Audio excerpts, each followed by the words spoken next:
Title is Joy. at para madali mo matandaan, joy. Ano ba itong joy na ito? Sa Hebrew word for joy is simcha. It represents deep gladness. Simcha can signify both an inner emotion state and joyous occasion like a wedding or Amen po? Okay, let's start na tayo sa introduction. Biblical joy is a deep-seated contentment in God that transcends. Yung transcends is malagpasan mga circumstances, mga problema, and emotion. Yung mga pinagdadaanan mo, malalagpasan yun. No? Dahil sa biblical ng joy, kapag natanggap mo ito, na parang wala kang nararamdaman problema kasi nga galing sa Diyos yung joy na yan. Okay? It flows from our relationship with God and remains steady even difficult times. Na kahit anong mga problema pinagdadaanan, napakabigat kapag binigyan kayo ng joy ng Panginoon. Hindi mo maiisip na mahirap ngayon ang pinagdadaanan natin. Amen po? Pero pag walang joy, ano nangyari? Wala. Init ang ulo. Away ko. Kiyos ang nangyari. Kaya kapag na-award, thank you for your joy. Walang sino mang magbibigay ng joy niyan. Walang tao. Amen? Okay. Start na tayo number 1. Number 1. Rejoicing always. Makikita niyo yan sa Philippians chapter 4, open your Bible, chapter 4, verse 4. Memorize mo na dapat siya kasi madali lang tandaan. Philippians. Filipo. Okay, start tayo ng English. Kasi yung mga Bible ng English. Philippians chapter 4, verse 4. Rejoice the Lord always. And again, I say rejoice. Napakadali lang. Tandaan nyo, ulitin nyo. Ready, go! Rejoice! Rejoice in the Lord. Always. Rejoice in the Lord. Always. And again, I say rejoice. O sa Tagalog na. Magalang kayo lagi sa Panginoon. Inuulit ko, magalang kayo. Dapat magalang kayo kay Lord. Mag-rejoice kayo. Kaya na lang, yes, Lord, may problema kami. Rejoice.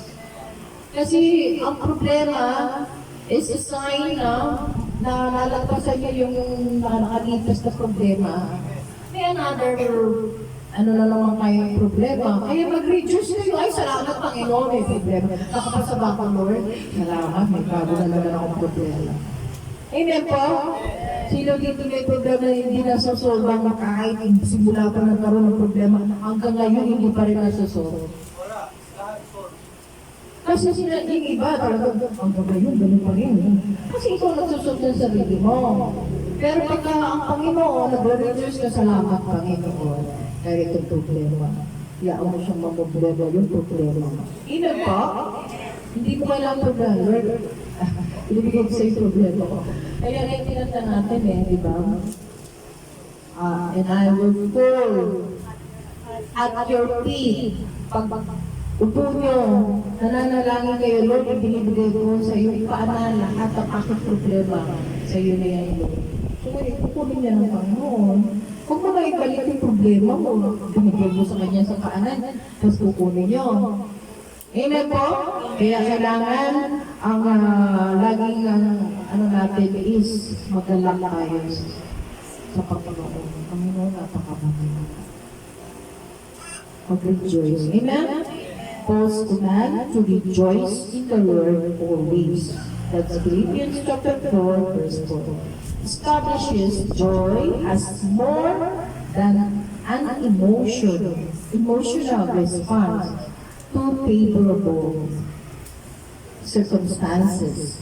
This repeated instruction reveals that joy is a choice we can make regardless of our situation.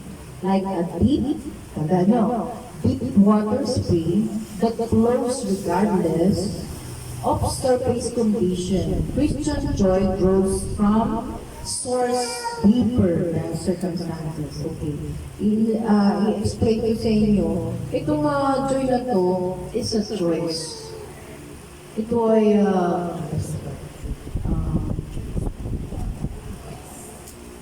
pipiliin. Ano ba yan? Pinili. Pipiliin. Pipiliin yung maging laging nagaganda. Hindi yung that joy is a choice we can make regardless of our situation. Pipiliin nyo yung mga nangyayari sa situation natin na talaga kailangan magagalak kayo. Ay salamat Panginoon. Kahit naghihirap ang aking mga anak sa mga problema, nandiyan ka. Kami pa rin magpupuri dahil ikaw ang nakakaalam at ibibigay mo ang mga pangangailangan nila.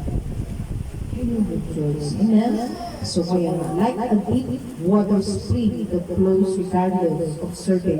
And so nakakita na ba kayo yung kasi nakakita ko kadalasan sa Japan, yung hot spring na nagagamit sila ng lupa. So, sobrang dami na ng tubig, ang gagawin? Umaakaw, lumalabas dun sa bukal. Diba? Kaya yung mga tao, wow, may tubig, diba? Yun yung the scene. Pagka naramdaman mo na narusin mo yung joy, umaakaw yan eh. Naaano kay, nag-overflow, magkala mo eh, talagang wala ka problema, nakikita na, bakit naman yung tubig? Hindi ka makikita ganon. Yung nakikita sa mukha mo na masaya, yun yung joy na nakikita ng tao. Ay, sister, ang ano lang pakiramdam mo pagka makikita ka sa... Meron kang joy. Talagang kasi yung bukal ang nanggagaling sa Panginoon, lagi mo siya na kausap, lagi mo siya, ano ba po yung joy na yung pagkanatanggap mo, ipatuloy na namahapos sa'yo. So ngayon, pagka nakausap mo isang tao na may dinadala, kahit di siya magsalita, nararamdaman niya, okay, masaya na siya. Kasi nag-overflow. Kaya yung like a water spring flows. Yung nagbubak yung tubig sa ilalim ng lupa. Sa ilalim, no? So ngayon, ising yung joy na nasa sa'yo, magpapuplows na sa mga nakakasama mo. So ngayon, Christian joy grows from source deeper than circumstances. Na kahit mga pinagdadaanan nyo ay patuloy na hindi nyo mararamdaman ng hirap kasi may joy na. Pero ang taong walang joy, walang contentment sa buhay. Yung lagi na lang naghahakak. Ako na, wala tayong ganito. Ay, magkakaroon ng ganito. Ay, gusto ko naman magkikinginan. Walang joy yung gano'n. Huwag yung maghanapan ng wala. Huwag kayo maghanap ng wala. Ang hanapin nyo, ang Panginoon. Nalulito ako. Tulungan mo ako. Gusto ko makanasan. Kasi yung mga dumating lang na bagay, isang lang sabihan lang ito Panginoon. Panginoon, salamat sa pagpapala dahil alam namin na wala kaming ganito. Hindi pa naman namin kayo ganito. Pag-provide mo ito. Eh kung bili ka ng bili, at hindi mo lang nagagamit, ano ang bahay mo? Ano nangyari sa bahay mo? Ha? Ano dyan sa akin dyan sa Amerika? Bili ng bili. Ang dami lang nasa sa closet. May mga tag-price pa.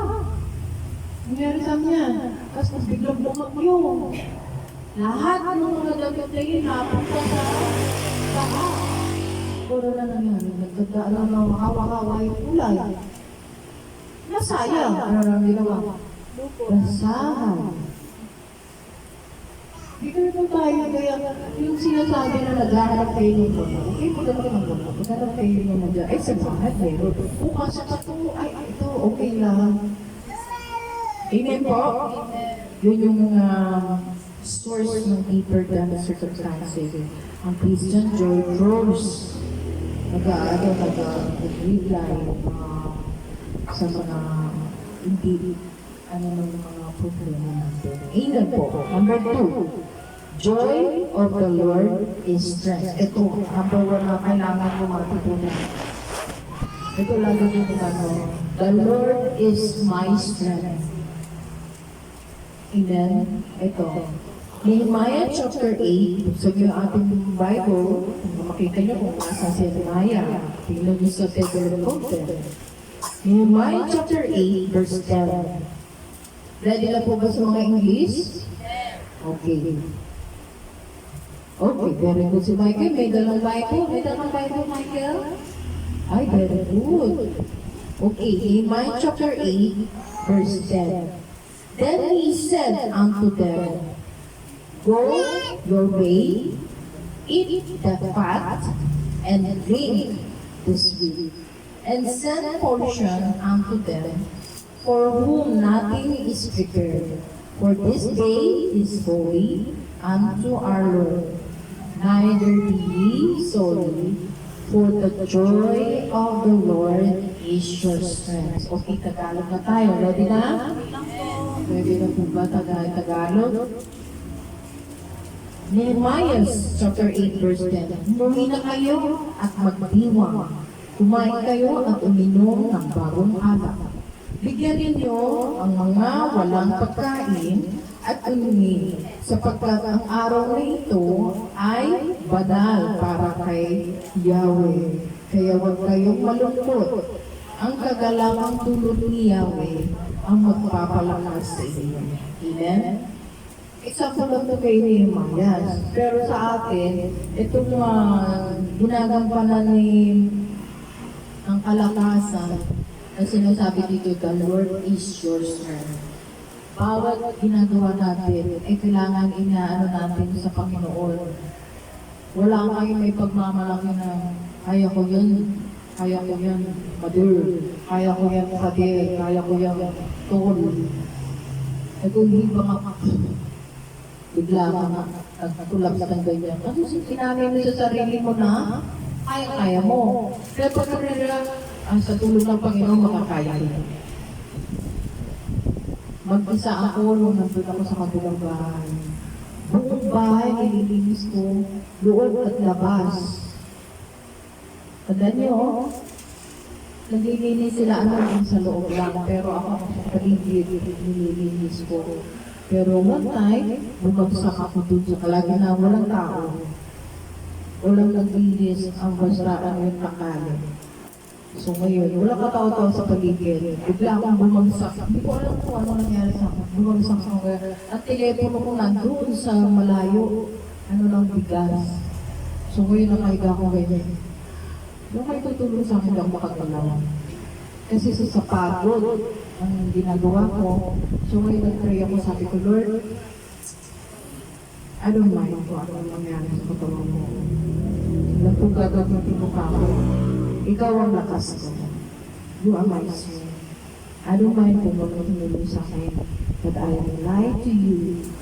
Ikaw ang magbibigay ng lakas sa akin. Mamaya nakagalaw na ako. Yun po. Kaya tumayo ako na, parang walang nangyari. Kasi sisubukan tayo mga anak ng Diyos kung kanino tayo tatakbo. Kung magpapanik ka ba pagka natumba ka na ng gano'n eh. Tulang! Parang nasa lubos. Tulang! Buti ko pa sinigla ng mga kapagbahay. Sino? Eh diba?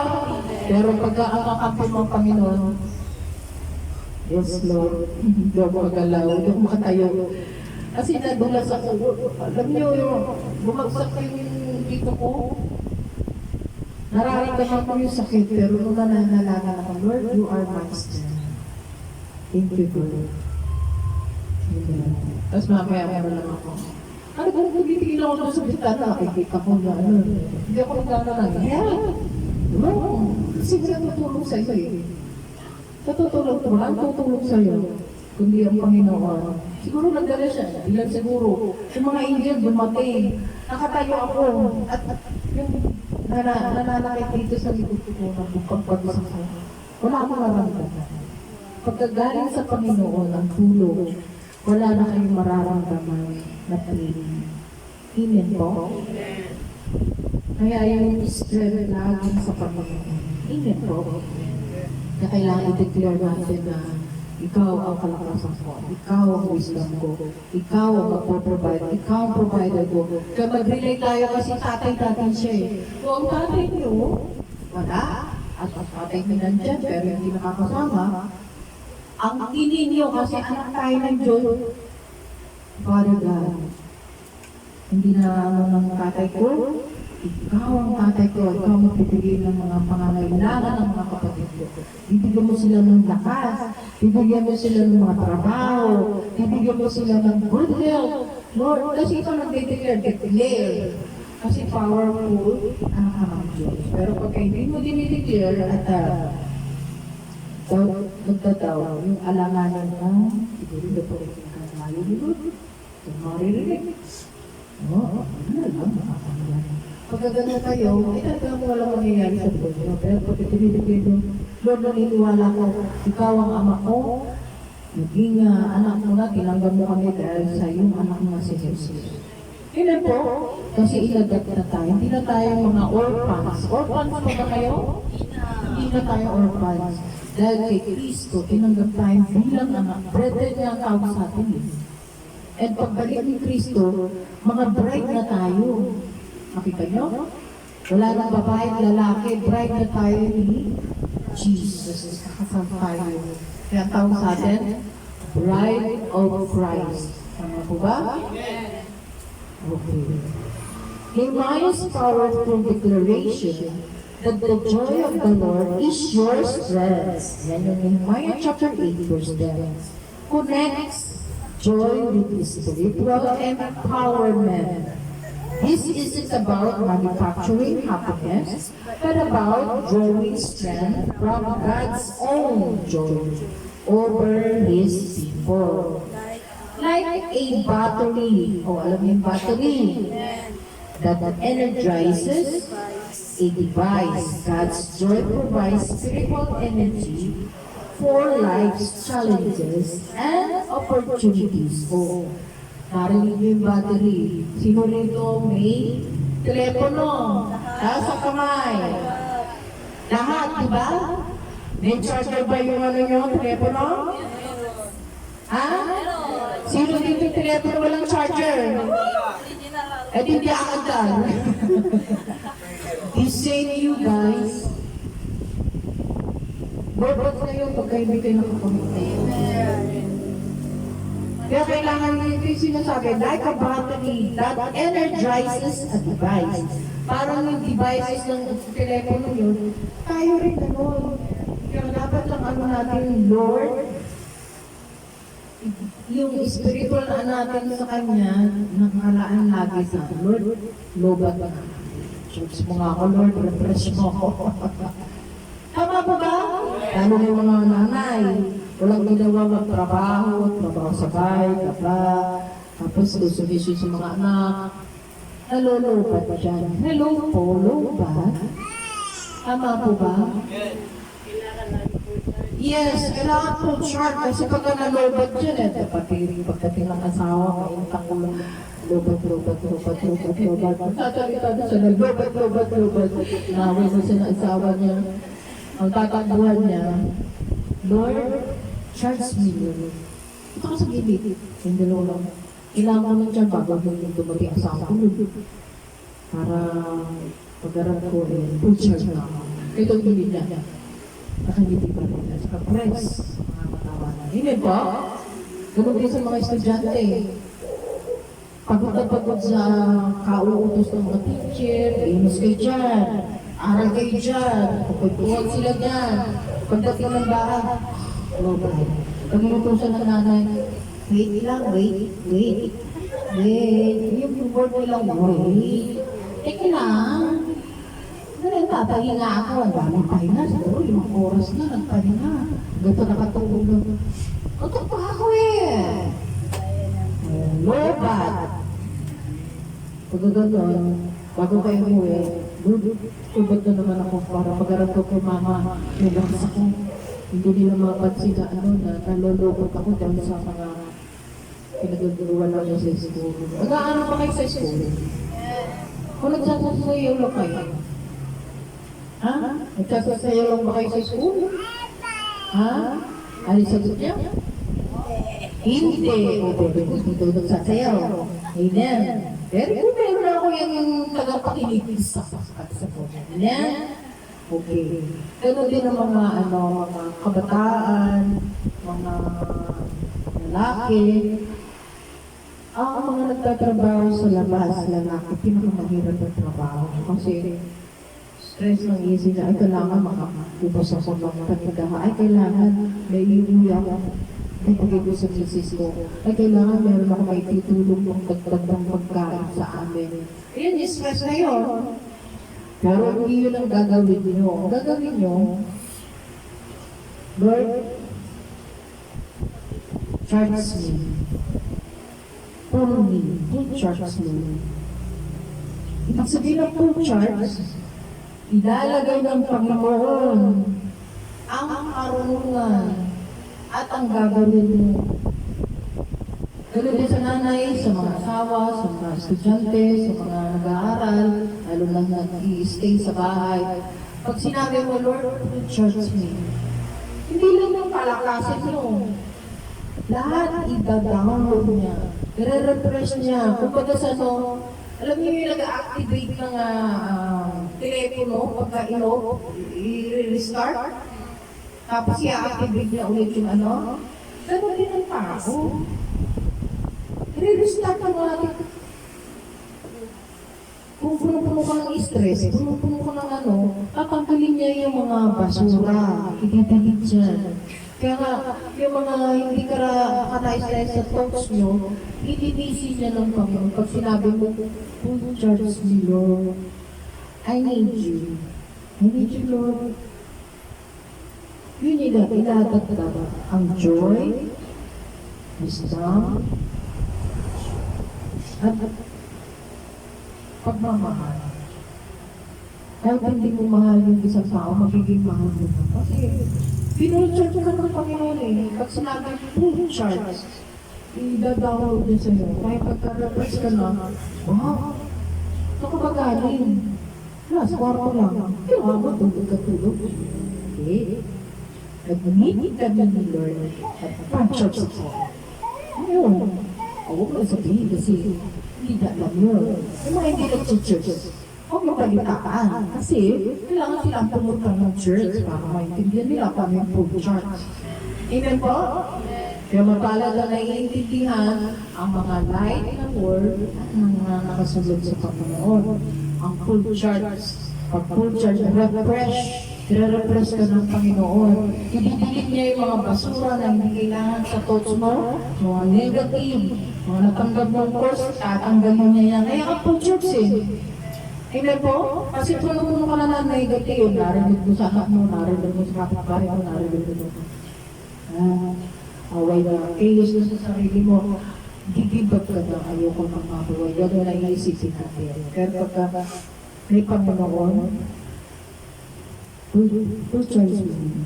Kasi hindi mo ginagamit yung full charge. Refresh. Refresh mo Lord. I-refresh mo para computer ka. Amen po? Okay, number 3 na tayo. Fullness of joy. Ito naman, fullness of joy. Buksan natin ang ating Bible sa Psalm 16, verse 11. Pwede na ba? Mga awit. 16 verse 11. Para masusundan nyo at tatandaan nyo yung mga verses na yan, as mas maganda, i-meditate nyo, para pagka dumating ang panahon na kailangan nyo, ay sabi, narinig ko yun, rejoice! Always rejoice! Kahit ang magandang rejoice! Diba? Philippians chapter 4, verse 4. Okay, ito naman, Psalm 16:11. Ready na? You will show me the path of life. Sa New King James Cooking Water. In your presence is fullness of joy. At your right hand are pleasures forevermore. Pag-alam na tayo, ituturo mo ang landas na patungo sa buhay. Tama po ba? Ituturo mo, pakinggan niyo, ituturo mo ang landas na patungo sa buhay. Gusto niyo ba yung patungo sa buhay? Patungo sa kamatayan. Sa buhay. Kaya nga sabi dito, ituturo mo ang landas patungo sa buhay. Sa piling mo madarama ang lubos na kagalakan. Sino yung tinutukoy dito? Ha? Sa piling mo. Sa piling ni Lord. Madarama ang lubos na kagalakan. Amen po? In your presence na yan In your presence is fullness of joy. Amen po? So, ang tulong mo ay nagdudulot ng ligayang walang hanggan. Amen po? Ibig sabihin, kapag kayong, tandaan natin itong verses na ito napakaganda, tandaan nyo. Yung presence ni God, sino ba hindi nakakaramdam ng presence ni God dito? Hello? Yung presence ni God, alam niyo ba yung presence ni God? Pag nag-worship kayo, wala ba kayo nararamdaman? Yun yung presence ni God. Nararamdaman niyo na parang kinikilabutan kayo, hinahapos yung puso nyo, naiiyak kayo, hindi doon sa awit o yung kumakanta. Nararamdaman niyo yung presence ni God. Hinahapos kayo kasi may pinagdadaanan kayo na alam niyo na hindi niyo masabi kahit kanino. Hindi po, yung presence ni God, alam niya yung mga nasa puso ng bawat isang tao. Kung ang puso ng tao rito ang makinig, kung ang puso niyo ay malayo rito, hahapusin pa rin kayo. Dito ka muna tumingin, yung presence mo, yung presence ko, damdamin mo. Kaya ito yung sinasabi niya. In your presence, sabi ni David, in your presence is fullness of joy. Pag nararamdaman mo na yung presence, every time when you worship, di ba pagka maawit ka, yung presence ni God, parang kang dinutugyan. Later on, na darama mo yung fullness, buong buo ng kaligayahan, mararamdaman nyo. So ngayon, pag nararamdaman nyo yan, paglabas nyo, hindi kayo makakaramdam ng lungkot, hindi kayo makakaramdam ng kahit anong sumalubog na problema dyan. Hangin nyo lang na nasasabi, salamat pa po ako. Ipinunas mo ako, i-charge mo kami, nirefresh mo na ako, puno-puno na ng kagalakan ng itong spirito ko. Hindi po? Kaya nga sabi niya rito, at your right hand are pleasures forevermore. Kung pala, kasi malalaman mo yung pagtulong ng Panginoon, laging nakaabang ang kanyang kamay sa iyo. Ayaw nyo lang abutin. Kasi ang ginagawa nyo, ilabot ng Panginoon yung kamay niya, ginagalan nyo. Ayaw nyo yung hawakan. Sinasabi nito, at your right hand are pleasures forevermore. Tutulungan kayo ng Panginoon. Walang hanggang. Pero nakaabot lagi ang kamay ng Panginoon. Ito kasi, nakaabot yung kamay ng Panginoon. Kayo naman, kailangan mo, Lord. Pero Panginoon, hindi siya tinitigil. Kailangan, halika na dito. Halika. Dito ka magiging maligaya. Ibibigay ko lahat ng gusto mo. Pero hindi dito sa mundong ito. Dadalo kita sa totoong hinahanap mong pagmamahal. Totoong hinahanap mong karangyaan. Totoong doon mo ito forever dito. Wala. Sige nga, bakit mo? Nakikita niyo pagkarayan tulong ng Panginoon. Abutin niyo. Kaya nga pag nag-worship tayo, kung yung kakaligtaan, tumaas ang kamay. Lord, ito ako. Unang Christian ako. Walang nagturo sa akin, itaas ang kamay. Biglang tumaas ang kamay ko kasi nung nagtaas ang kamay, dalawa. Tinaas ang kamay ko. abot-abot niya. Hawak-hawak niya, nandun siya.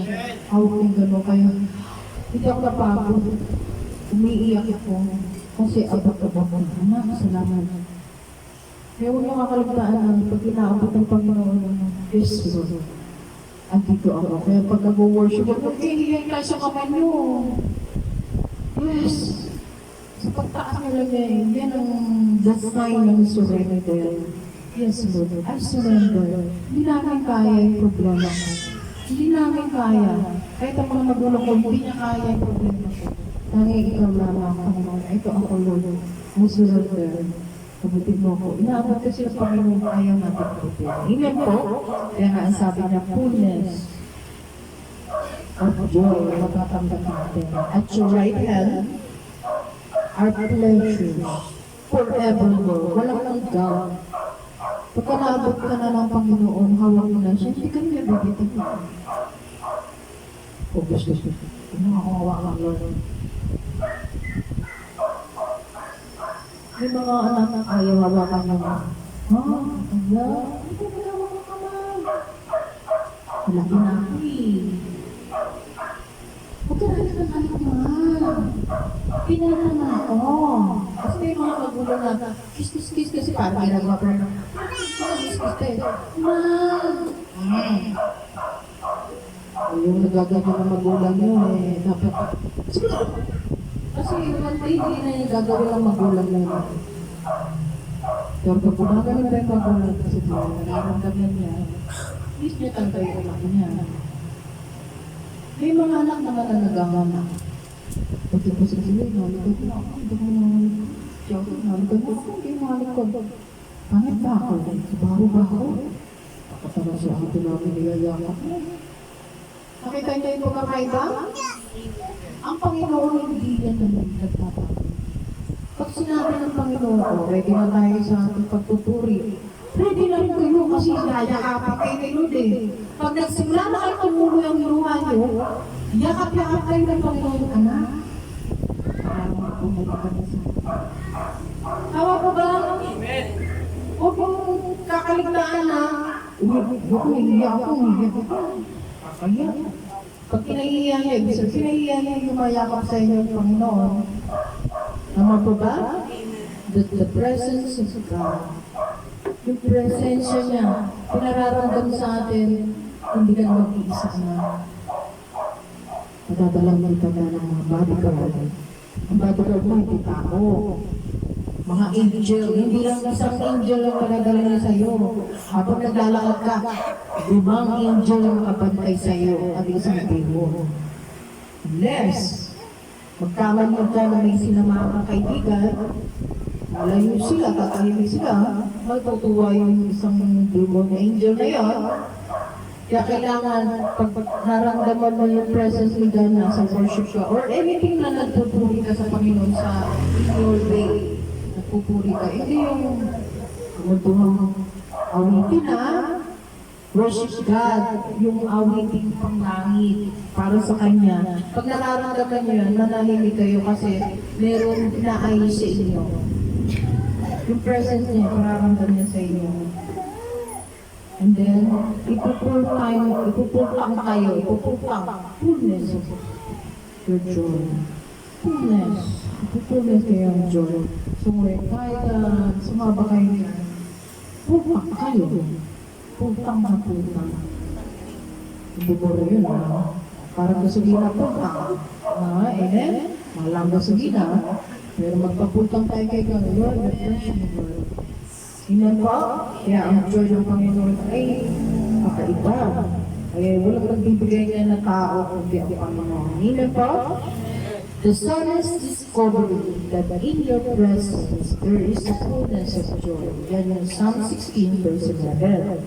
Reveals the true source of lasting joy. This completeness of joy comes not from changing circumstances, but like a cup that overflows because it's continually filled. Joy becomes full when we remain in God's presence.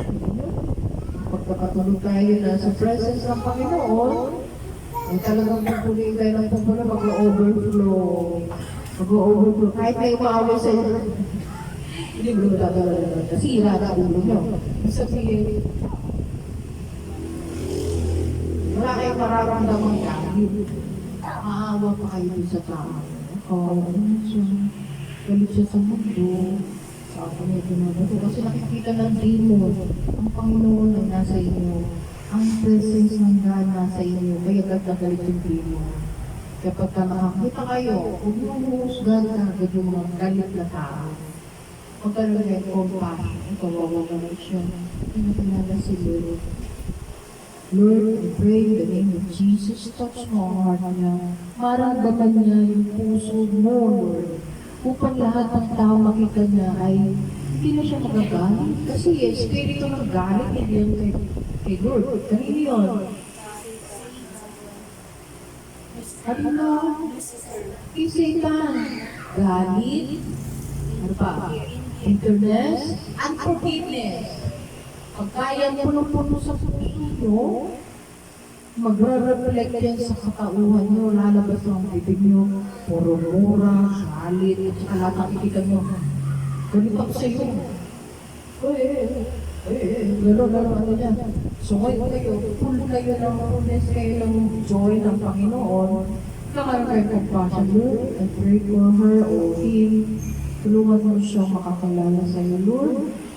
Kung mo kaya agawin siya ng enemy. No, kasi habang buhay pa ang tao, ligtas niyo sa pamamagitan ng panalangin. Awa ka siya na gano'n. I pray in the name of Jesus. Ano na, ipok ito kayo lang. Pero nakikita mo na magaling ko mag-pray. Kaya mo siya malayo, Lord. Tulungan mo siya. Have mercy. Indeed, O Lord. I pray and I ask, Lord, for your love to touch her or him. Kagalaw sa Lord, because of your prayer. At one day, maliligtas yung tao yun, makikita ka. Ikaw ang ulang makikita na sasabihin. Kasi siya ka na kasi ng araw, ito may pindit sa akin ko. Thank you for prayer na mo. Hindi po? Okay, conclusion na tayo. Let's examine our understanding and experience of joy. Kailangan paano natin yung, paano natin napag-iitin natin sa mga naranasan natin joy. Hindi po? Are we dependent on circumstances for our joy? Or have we learned to rejoice in the Lord regardless of condition? Amen? Nagdidepende ba tayo sa ating mga problema? Katulad na sinabi ko, ang problema, ayaw mo siya mamroblema yung problema na yan. Pag lagi mong binabagit ko, yan, gagawin natin ganito, ganyan. Ikaw naman, na nakikinig, nai-stress ka kasi kahit hindi mo problema, masasagap yung problema na yun, stop! Alam mo na may problema, Lord, thank you. Naniniwala kami you provide. Naniniwala ako, Lord. Sinabi mo sa salita mo, we walk by faith, not by sight. I hold that, Lord. Nakapikit kami, Lord, na susunod sa iyo kasi ikaw ang sinusundan namin. Hindi ang mga sarili na kami ay titilo sa mga problema na namin. Kasi kung kayo gumawa ng problema, huwag kang kamali kayo. Sinabi ko na sa iyo, huwag mo galawin, baka makinakita mo, away na. Pero yan mo, Lord, thank you. Para magkaroon kayo na experience na nag-move si Lord. Matutuwa ka ba? Kaya, pupunin niya siya, pupunin. Mag-aas kayo ulit. Salamat, para nasa ko na ngayon. Pwede na pala ako mag-aas na. Salamat, Lord. I ask for more. Yung problema ng kapatid ko, ipuin mo everything, Lord, kasi yung control. Walang malayo o malapit sa panalangin sa tao. Patuloyin mo, Lord. Kasi ikaw mananalangin para doon sa tao ngayon. Ako ko ba? Kasi pag di nyo ginawa yun, puro sabi mo yung pagpipino mo, gusto mo, bilo mo ko yun. Parang ordinary Kristiyano na hindi nyo naiintindihan ng salita. Amen po. Next pa natin sa conclusion. True joy flows from who God is. From who God is. Ibig sabihin, rather than from what is happening around us. Pareho rin bigyan. Kasi ang joy, pagka nagpa-flows, doon na nadidiscover na kung sino talaga ang Diyos. Ikaw ba ang Diyos? Kaya mo susolusyonan ang problema mo? Yung mga tao na ano ba natin sa problema? Ganito gawin natin. Ganyan. Tapos nagkakaroon. Hindi ko kasalanan. Kasi sinunod. Ito, ganyan. Tukod-kurod, ganyan. At yung sinusunod yung problema niya. Diyos ka ba? May Diyos ka ba? O yung mga walang Diyos, gano'n ang ginagawa na. Ang bahala dyan. Pwede pagkakaroon. Ay, ako ba gagawin? Ano ko kayo? Nagkaturuan na. Pagka gano'n, nagkakaroon ng problema, alam mo may Diyos. Kung naniniwala kang may Diyos, na talagang may relasyon kayo sa ito. Dahil, narinig niyo yung sinabi ng kapatid ko, Lord, narinig niyo yung anak mo, nangailangan daw siya ng kamo rin ni Lord. Salamat po. Walang nagposisi sa iyo. Ipoprovide ng kanyang physically, kanyang mga kailangan sa spirit, ay rin salamat ang Panginoon. To glorify God. Pag magkaroon tayo manalangin, ako magkatuwa sa Lord. Masabihin niya sa'yo, marunong ka manalangin. Marunong ka na makipag-usap na, itutulong sa kanila yan. Para hindi sila nagsusok ng sarili nilang problema. Kasi nagkakasakit yung tao ng mga problema eh. Tama ko ba? Gusto nga lahat ng problema may sakit. Masakit ang ulo. Masakit sa bulsa. Masakit sa likod. Tinatamad. Lahat masakit. Tama ko ba? Pero pag nanalala kayo, si Lord, tatawa-tawa. Yan. Gusto ko yan, anak. Nagre-relay ka sa akin. Kasi naman mga magulang, ano lagi sinasabi ng mga magulang? Hindi ka nagsasabi sa akin, anak. Bakit ka nagsusupang ng muta ka agad? Hindi mo sinasabi sa akin. Ano sinasabi ng mga magulang? Sinabi ko na sa ito, mutang ka doon. Hindi mo. Sinabi ko lang ng alam mo. Umalis sila doon. Pero pangalan mo, pangalan mo yung sinabi mo. Sabi ka ba sa akin? Ano magiging problema ng mga anak, di ba? Normal yan. Pero tandaan nyo, anak na kayo ng Diyos. Anak na ba kayo ng Diyos? Sabi nyo sa katabi nyo, anak ako ng Diyos. Anak ako ng Diyos. Sabi nyo, wala ka katabi, sabi mo yun. Ikaw na talaga kayo ng Diyos. So ngayon, ganun ba gawin nyo? Anak ako ng Diyos. Pagka may nagsabi niya yung anak niya, wala na tayo tayo, wala na tayo. Okay. Huwag ka maglalala. May sasabi ako sa tatay natin. Ha? Huwag maglalala. Tayo, tatay natin yan eh. Sige ba? Gabi mo. Kundi mo na namin. Huwag kang sabi tayo. Tutulog pati anak. Para marinig ko kung paano ka manalangin. Mananalangin ka rin para patutuwa. Ako maliit, turuan mo na. Naririnig ng bata ka, kaya yan ang gusto malaki. Amen po? Ano ba yung panalangin natin, ma? Sige ka lang. Ang bahala. Huwag mo lang kamay ko. Hawakan na.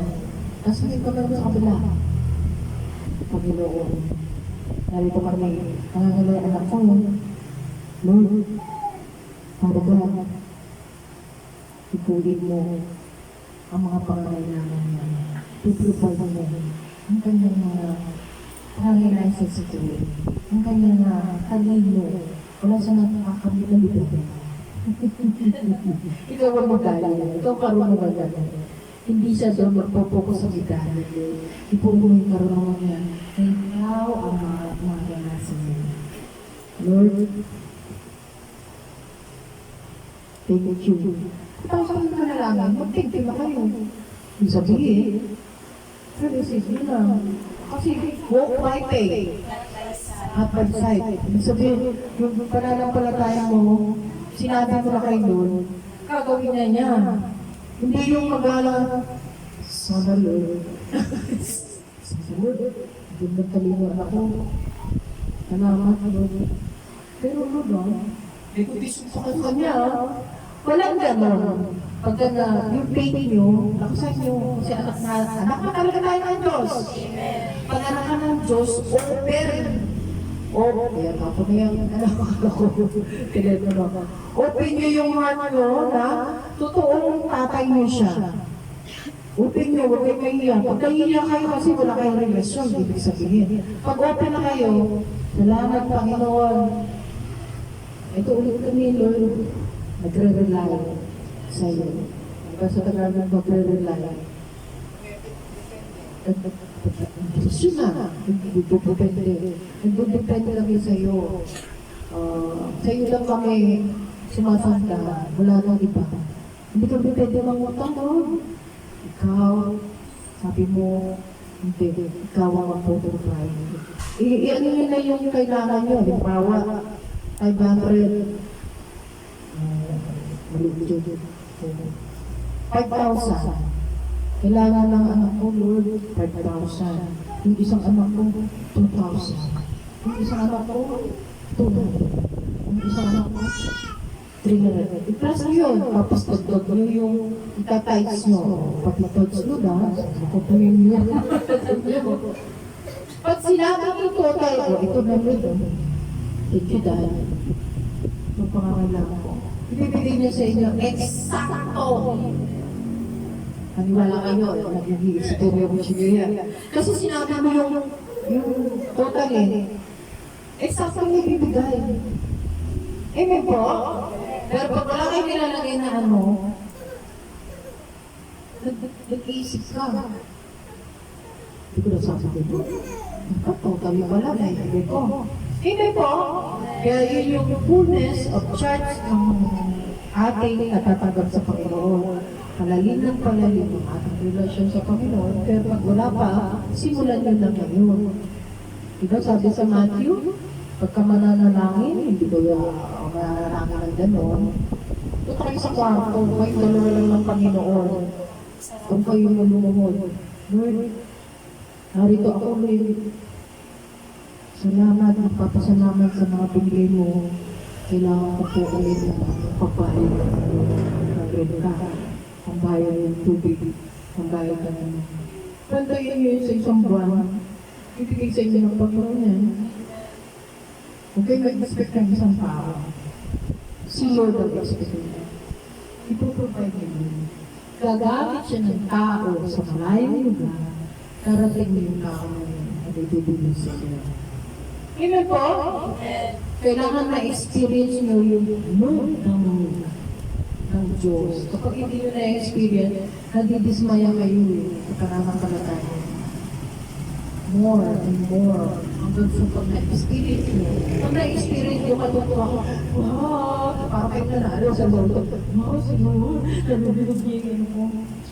O ngayon, pagkatapos, natanda mo na. Kinalimot ko sa ulit. Ang pasasalamat, tanggap mo na ano. Dapat mo ulit din. Yung tanggap mo doon. Salamat Panginoon. Bigyan mo kami ng wisdom na magamit sa tama. Binigay ko doon. Amen po? Kapag hindi na nanalangin, imbis na doon para doon sa tuition ng anak, sa mga pangangailangan ng anak, nagalaw sa isang lugar. Koso ngayon, hihingi ka na naman sa Panginoon. Hindi ka bibigyan ng Panginoon. Kasi kung ano yung sinabi mo, tinutupad mo na, marunong siya sumupad. Huwag na kayong manghingi, nahihingi mo na, tapos ginalaw nyo. Kasi sinusubukan kayo eh. Susubukan tayo kung talagang yung iningi mo, eh nilaan mo dun sa gagamitin mo.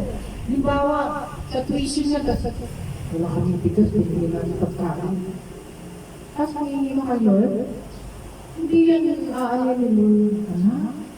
Pang-usapan ko yun eh, bakit hindi nalaman? Kahit wala kang bigas, inahin mo siya. At hindi ka sa akin, nagpipigyan ko sa ulo. Tama po ba? Kung talagang naniniwala kayo, anak kayo ng Diyos, gawin nyo at makikita nyo yung experience ng move ng Panginoon na talagang magugulat ko lang. Yes! Anak nga talaga ako ng Panginoon! Matutuwa ka sa sarili mo, sasabihin mo pa sa mga kilala mo. Kasi sino ka mo doon, ito mababasa ng tayo. Pero sa kapatiran nyo lang, alam mo, testimony yun eh. Iipunin mo yun para pagka meron akong testimony. So ngayon, natutuwa ang Panginoon kasi tinitestimony mo siya nag-glorify sa God. Ano po? Eh, nakakata natin ang ano ng Panginoon, joy. The fullness. Ano ba? Paano natin makukuha yung fullness of joy? Okay, sasabi ko lang, yung fullness of God. Presence of God. Yung presensya ng Panginoon para makuha mo. Recharge mo yung sarili mo, refresh. Mga words na yan, refresh. Lord, refresh mo. Pagkita ko, Lord, tanggalin mo mula sa aking crown, yung crown ng aking ulo hanggang sa ilalim ng aking aluluwa ng paa. Bigyan mo Lord kalakasan. From the crown of my head to the sole of my feet. And the strength of my Amen po. Kasalanan ko, O Diyos, pagkukulang